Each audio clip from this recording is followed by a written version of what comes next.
Hey everyone, what's up? It is Casey Molina here. So it's been a while since I've made an advice type kind of video, but I've had a lot going on. As you can see, I'm in a new location and that is my new apartment. So I'm getting ready to go back to school. Classes start on Tuesday. And, you know, just a lot has been going on, but I've had an amazing summer and I've been working on my vlogging skills. So I don't know if those have been good.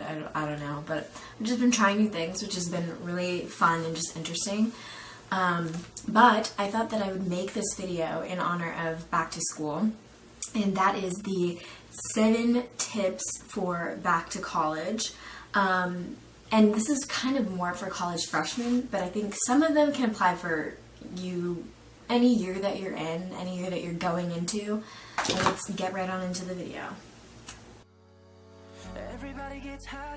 Okay, so step number 1 is definitely to smile and say hi. I can't tell you how much that I wish I had done this. So many people are shy when, you know, they're going into college, and then there's the people who are just totally not. But if you're kind of coming out of high school and you're feeling like you're not really an outgoing person, one of the easiest ways that you can engage people is to smile and say hi. I wish that I had done this. I wish that I had done this like 10 million times. And, you know, it just, everyone's looking for that smile on their first couple of days of school before they meet any friends. And they're looking for people who are friendly and outgoing and personable. And that can be you if you smile. Step number 2 is to make friends with your RA. So I know this doesn't seem very important, but it definitely is. My RA was an amazing person. She was super outgoing and she was always coming around inviting the freshmen to, you know, go do things with her, like go out for ice cream or go play sand volleyball. And I wish that I had done that more. There's so many things that I wish I had done more. And that is one of them. So make friends with your RA. And also, if you make friends with her, she'll be more lenient in the future if you have, like, I don't know, an incident where you might get in trouble, or you're being too loud, or, I don't know, if friends come over too late, whatever it may be. If she knows you, then you're that much more likely to not get in trouble if you're just doing something you probably shouldn't be doing, but something that's not that bad. So definitely get to know your RA ahead of time. Step number 3 is to go to your school's club fair. And I say this because it's like the hub of, I don't know, like everyone's going to be there and everyone's going to be looking for clubs to join and things to do and activities. And if you're new on campus, most likely you don't have a list of clubs that you're going to join. Or maybe you do, I don't know. But maybe you don't know what you're doing, and if you don't know what you're doing, then go to this. I know at Virginia Tech it's called, so sorry, I don't know why that's something it's called Gobbler Fest at Virginia Tech, and we just have a big thing on the drill field, and it's a ton of booths and areas where you can walk around with your friends and get food and get to know people. It's definitely a social event, but you see all the different things offered at Tech, and they also have the Greek life booth set up. Greek life is really big at my school. But it's kind of just an opportunity to do something that's all around and out of the box, and so definitely take advantage of that and don't try and go into everything. My advice to you is to pick 2 or 3 clubs that you're interested in and sign up for the email list and just see what happens. See if it's on a day where you don't have classes and, you know, you can make it without stressing yourself out. Tip number 4 is, to me, the most important tip that I can give you guys, just because I have anxiety about being late to class or like not knowing where my classes are or getting lost on that first day.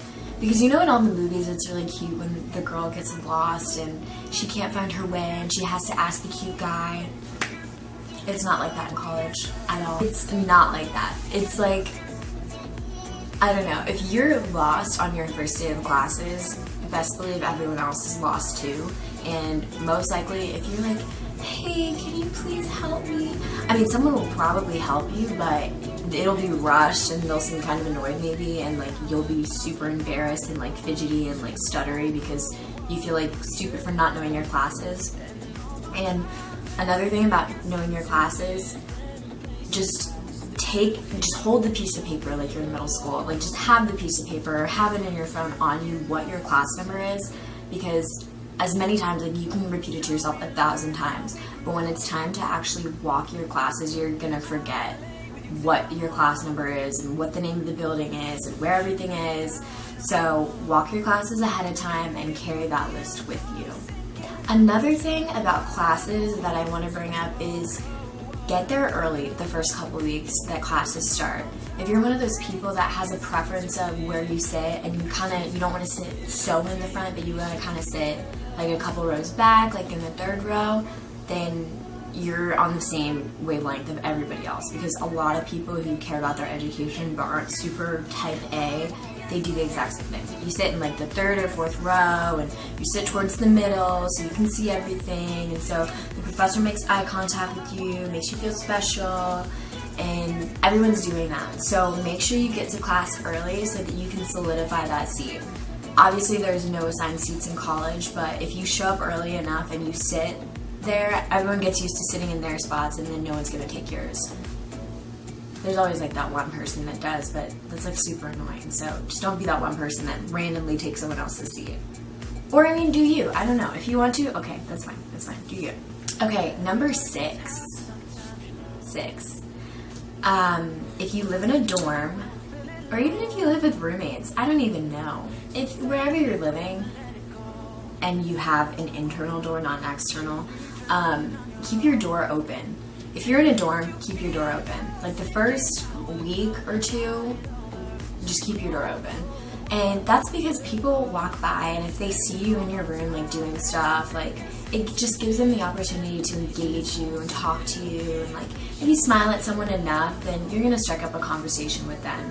There were girls in my hall who I probably never had a deep conversation with them, but like we smiled at each other so much that like, hey girl, that shirt is cute. She was like, thanks girl, I like your shoes. So, you know, like you can do that with people, and that's what you want to do, and that's how you form relationships and friendships, and how you make people more comfortable with you. So definitely keep your door open. My biggest regret is not keeping my door open. I feel like I have a lot of regrets though. But yeah, keep your door open, because it just helps you meet so many new people. I'm reading this note right here, and it's tip number 7, but it looks like be a flower. I know it's not though. Be a floater. So in high school, I was kind of someone who was a floater. I didn't really have any one set group of friends, but that was because I was just really talkative. Like I just talked to whoever was sitting next to me. And I mean, maybe I wasn't perfect at it, but I did notice that this just kept me open to all different types of people. And in college, because it's so diverse, you meet different people every day, I say have that same mentality going in. If you were the popular kid in high school, or you were the jock, or you were the nerd, or you were that person that was friends with everybody, or you were the class clown, like, get out of that mentality that there's, like, cool kids that you have to find. Because when you're in college, like, the only cool kids that you have to find are the people that you get along with and that you genuinely like. So get out of that right now. I think just be open, be talkative, again, smile. Just like don't sit down at your desk and be stoic and like not look around the room. Because college is one of those weird occurrences and probably once in a lifetime opportunities where you can be sitting there, and if you accidentally make eye contact with somebody, you're gonna just start talking to them. And it's kind of amazing and it's kind of scary, but you really just have to put yourself out there and do it. Tip number, okay, I think I did these out of order, but you're still gonna get 7 tips here today. That's the important thing. But number 7 is to do things on your own. And I can't stress this to you enough. My freshman year of college, I didn't want to do anything by myself. I didn't want to go off on my own. I didn't want to be by myself, and I didn't want to be that shy kid who was sitting in the dining hall eating by herself. But that's what you have to do, because again, the first 2 weeks, people are like on level 10 with getting to know each other. Everyone wants new friends. Everyone wants to talk to new people, and everyone wants to talk to the cool looking person over there in the corner by themselves. Like, I mean, maybe not in the corner, sit in like a general area where people can approach you. And they're not like fighting to get to you through all the chairs and stuff. But yeah, like people want to approach you, and so you're more approachable when you're by yourself. I know for me, I came from an environment where a lot of my friends were from my high school, and that definitely gave me a security blanket as for, you know, going out and going to eat and doing activities. And at the end of the semester and even at the end of the year, I realized I could have done so much more by myself, and I would have had friends to call my own.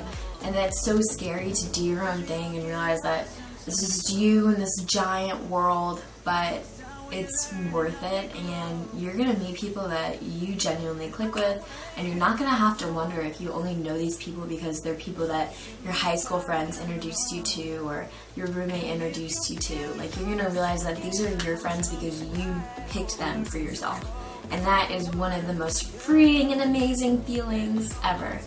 So I'm not gonna make this too long of a video.